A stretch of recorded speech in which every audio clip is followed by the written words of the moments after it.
All right, this is the last two chapters of Bill Wallace, A Dog Called Kitty. Hopefully you've been liking this book so far. I want to hear what you have to say about it later. So here we go. We're going to be doing chapter 13 and 14 today. So we're going to begin with chapter 13.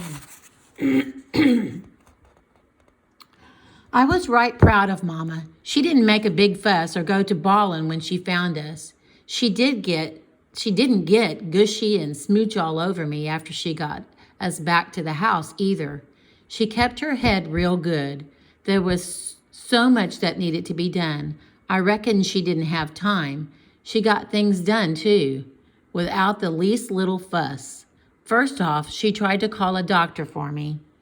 It was late, and all she got were those recording things on the phone that told her to leave her name and number, and the doctor would call in the morning. So she called Brad's mother, her closest friend, and she said,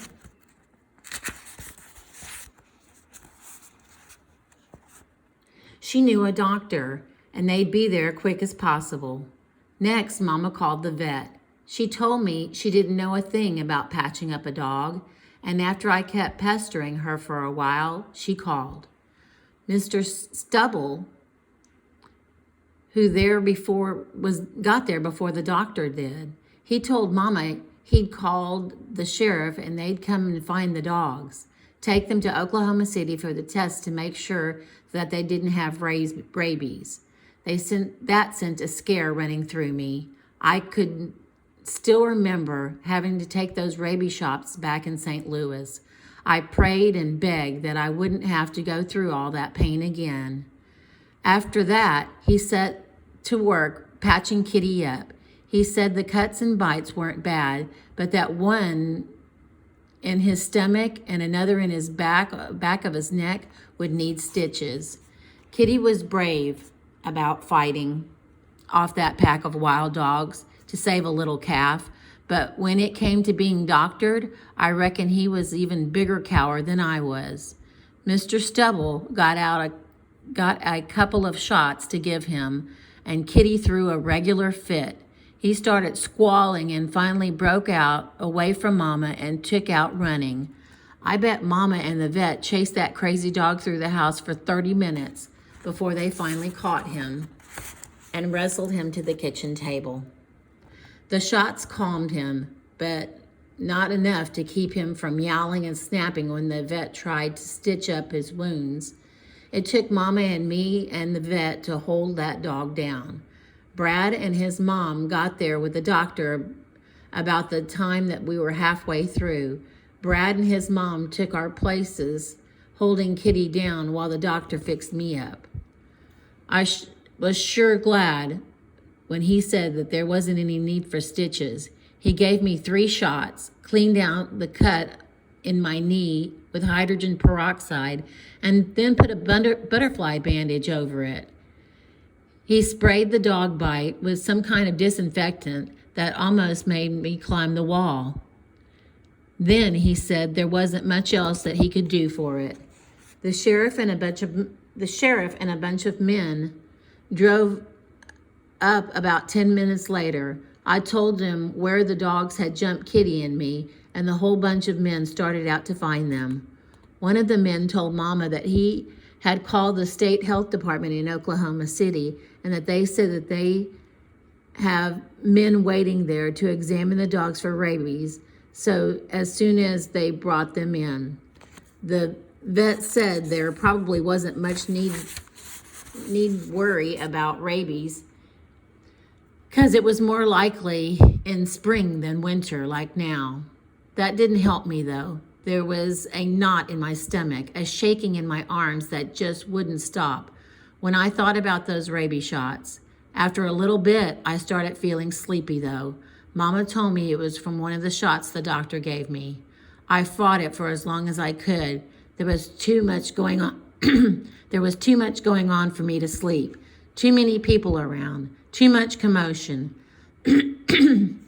But fighting was no use. Whatever was in that shot was stronger than I was, and in no time I felt my knees getting droopy and my head rolling around.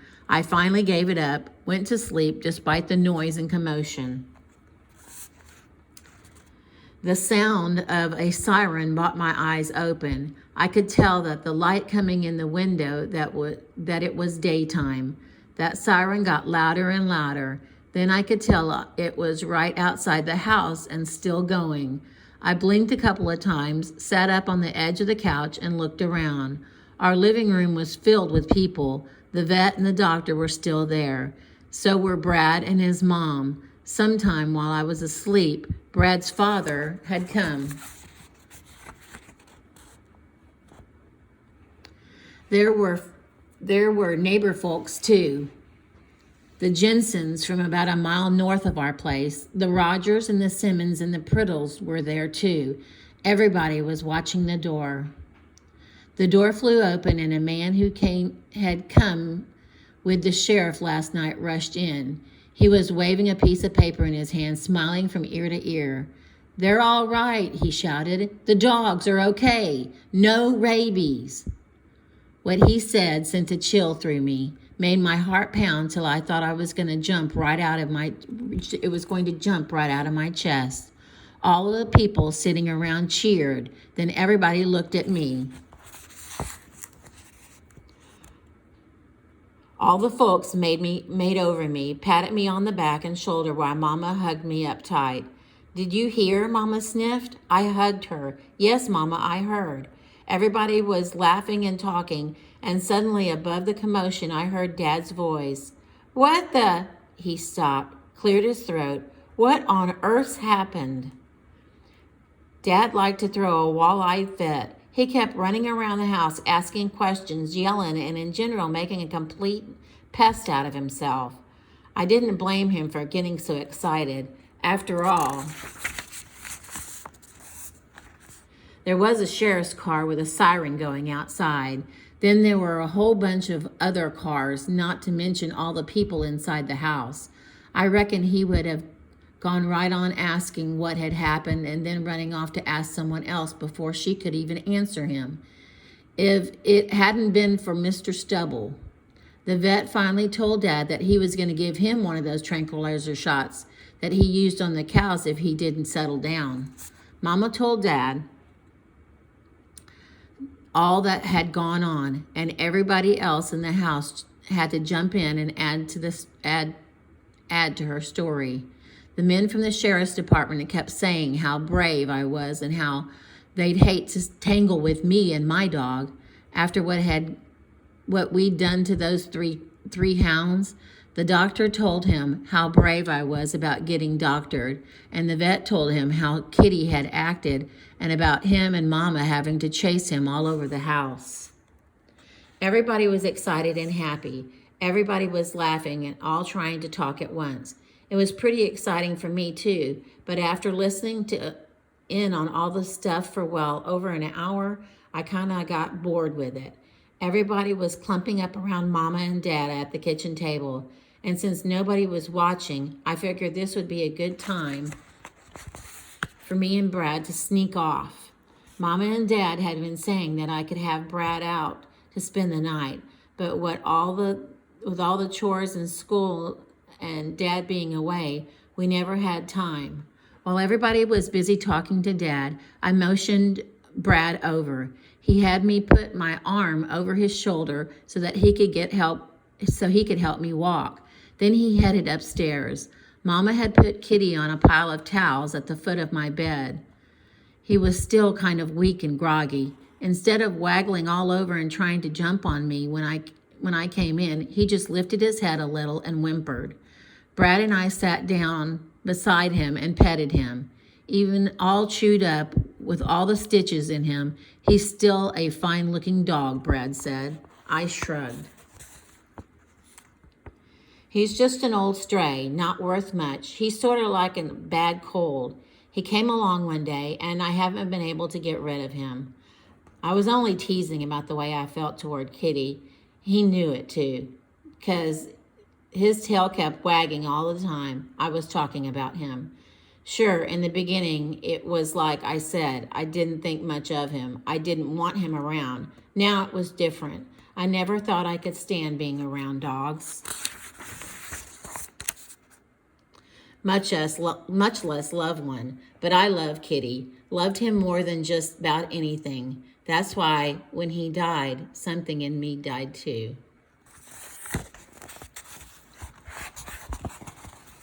Chapter 14.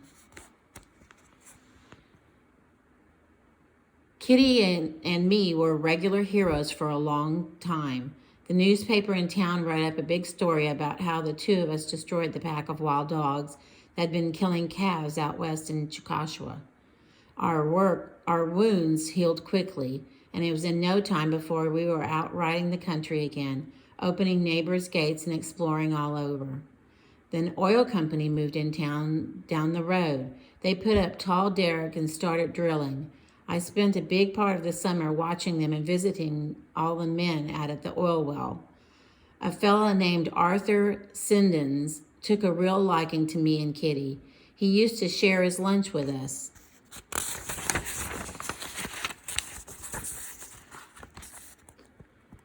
And I reckon he told me everything there was to know about drilling for oil and operating an oil well. He even took me up on the top of the derrick once. We were headed over to visit Arthur one Friday afternoon. Mom had let me invite Brett out to spend a few days, and I was going to ask Arthur if it was all right to bring him to the rig. I was hoping that he would let me and Brad ride to the top of the derrick with him. Beauty and I came up at a gallop. Right as we got in sight of the rig, I could see Arthur. He was standing on the boom way up top of the rig.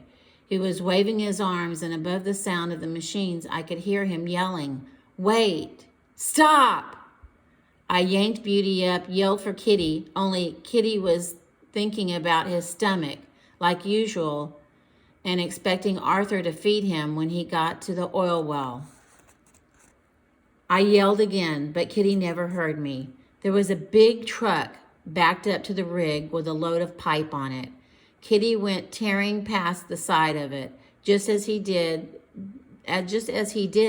they released the load of drilling pipe.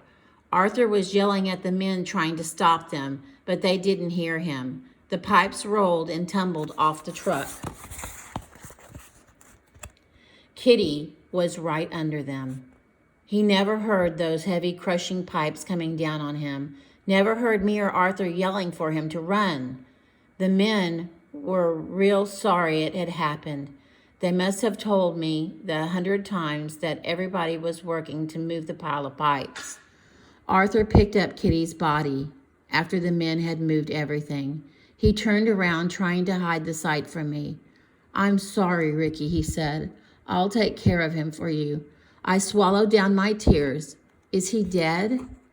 I didn't need to ask. I already knew my pup was gone. "Yes," Arthur answered. I swallowed again. "I better take him home," I said. He was my dog, and I need to take my dog home. I carried him on my lap across the saddle. Beauty moved at a slow walk. Her sleepy head drooped low. I couldn't help thinking about all the bad things I'd said to Kitty, about how I kept telling him I was going to bash his head with a rock when I first found him, about how I kept telling him I was going to run him off as soon as he got well enough to walk.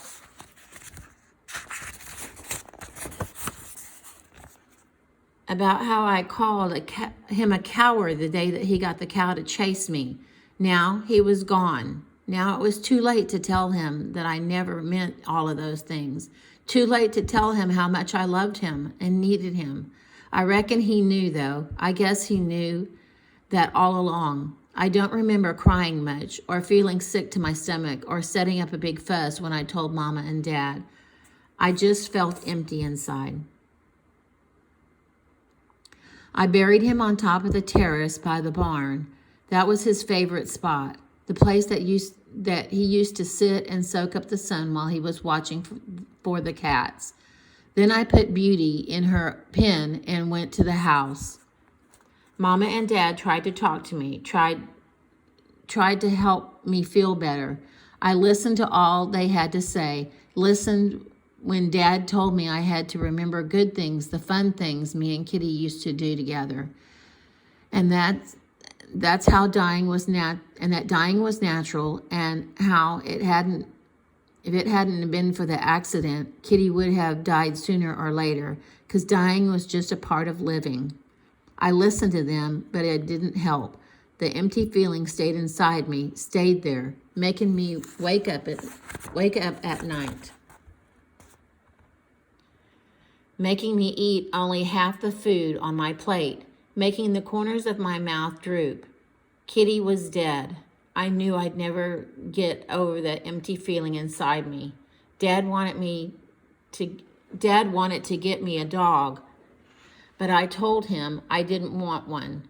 I guess he understood, because after I told him that, he never mentioned it again.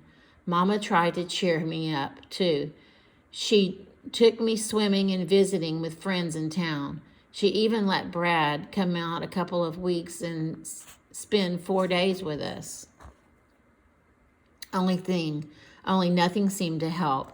I didn't mope around or not eat. Somehow I'd managed to hide the way I felt, managed to smile so Mama wouldn't worry about me so. But inside, I felt the same, still sad and lonely. The week before school started, Mama threw me a real big birthday party. She invited all my friends, and she found out from school who was going to be in my homeroom in 6th grade and invited most of them too. I didn't guess Mama knew how I felt about Sammy Derringer, because she invited him. Sammy brought his dog. When I saw it, I ran to tell him that I didn't want that stinking dog of his here.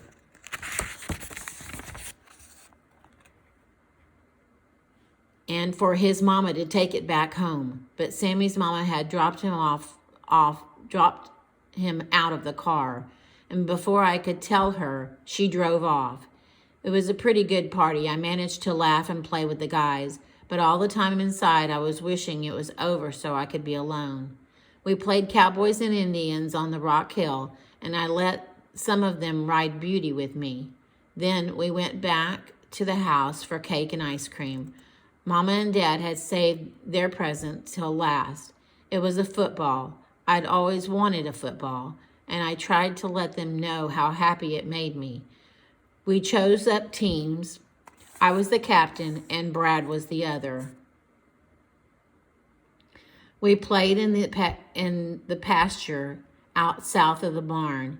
It was about the only flat place on our land, except for the stuff Dad had planted in next year's wheat. As usual, Sammy was his hateful self. Joel Havely was the littlest kid at my party, so it only stood to reason that Sammy would single him out to pick on. A couple of times, Sammy tackled Joel real hard. Then he tackled him one time when he didn't even have the ball. Joel got hurt and started crying. Since he was on Brad's team, Brad tried to straighten him up. Sammy didn't listen. Since it was my party, I figured it was up to me to say something.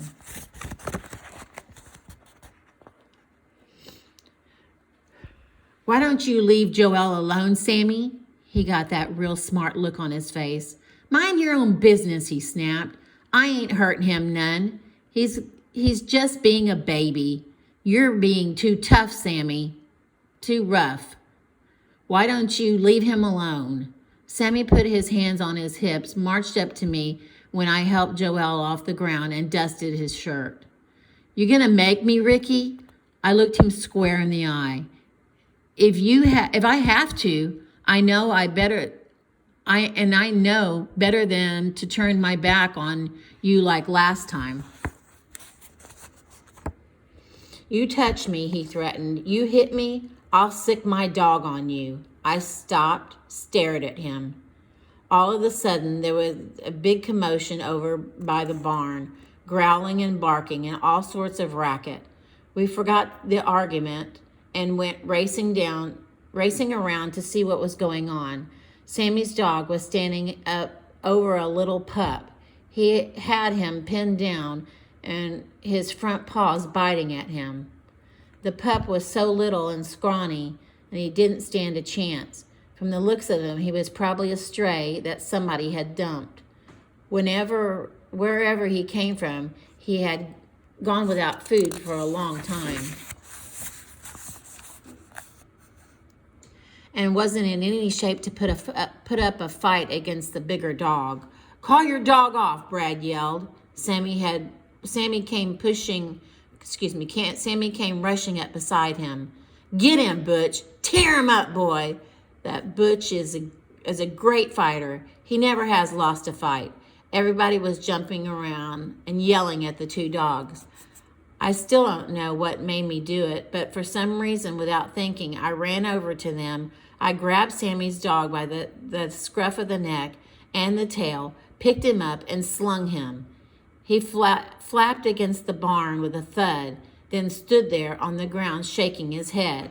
Sammy ran up and grabbed me. "You leave my dog alone," he yelled. "I'll pound your head in if you ever do my dog like that again." I'd had just about enough of Sammy too. I felt my fist draw up by my side. I don't remember hitting him, but afterwards my hand hurt. And when Sammy straightened up, there was blood dripping from his nose. "Sick him, Butch," Sammy cried. "Get him, boy." Butch was about as snotty as Sammy. When he called, Butch came growling and bouncing around. He was a little confused about who he was supposed to sick, though. By the time Sammy convinced him it was me he was supposed to be chasing, it was too late. I grabbed up a stick and was waiting for him. When Butch saw that stick, he turned tail and lit out around the barn whining. I threw the stick down and whirled on Sammy. "You want a black eye to go along with that bloody nose?" I asked him. Sammy took off crying for the house. All the guys laughed, and when they started petting and making over the stray pup that Sammy's dog had beat up. "You guys leave him alone." I told them after a minute or so, "Let's go finish our game." Everybody wanted to know why, so I told them that if we petted and fed stray dogs, that they'd stick around. If they left him alone, he'd finally go on and find someplace else to live. "But you need a dog," Brad argued. "Why don't you keep this one?" "I don't want a dog," I snapped. "Now come on." We went on back to our game. After a while, everybody's mom came and took them home. I hadn't had to help Dad with the chores today because it was my birthday. So I was sitting in the kitchen polishing off the last of the birthday cake when Mama went to feed the cats. I hadn't given another thought to that pup up by the barn. I meant what I said to the guys. I don't want another dog, and if you don't pet or feed him, he'll leave. I guess not thinking about a dog was about surprised me as so much when I heard him barking outside. All of a sudden, I heard Mama scream, and there was a commotion like you'd never heard before. Squalling and hissing, barking and growling. I jumped up and ran for the back door. When I got there, I saw that crazy pup tangled up with our cats. They were all fuzzed up and mad and determined to fight him off their food. Mama was square in the middle of things, jumping from one foot to another and yelling. It didn't take long for the cats to lick him good. One was balled up on his back, clawing and biting. Tufts of hair were flying every which way. The pup gave the fight to them and lit out for the barn.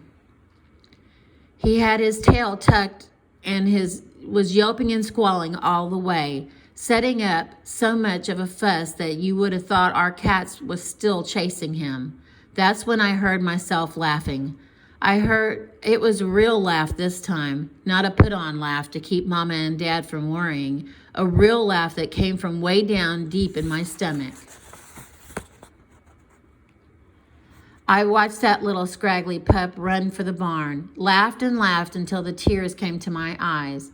When I was all laughed and all cried out, I went to the refrigerator and got some meat scraps and a bowl of milk. I knew just what I was going to say when I got to the barn too. I'd say, "You stinking no good pup, I'll feed you, not 'cause I like you, but because I don't want you starving to death. But as soon as you're well enough, I'm going to run your tail off. You understand?" That's what I'll tell him. I'd tell him, but I knew he wouldn't really believe me. All right, so you think he's going to keep the next little pup? He's already feeding him. And what do you think he's going to name him? I don't know. All right, so now it's time. I really need you to go take an AR test, and I'll get the grade off of the system, and I'll put it as one of your grades in the grade book. So I hope you've been listening. Thank you.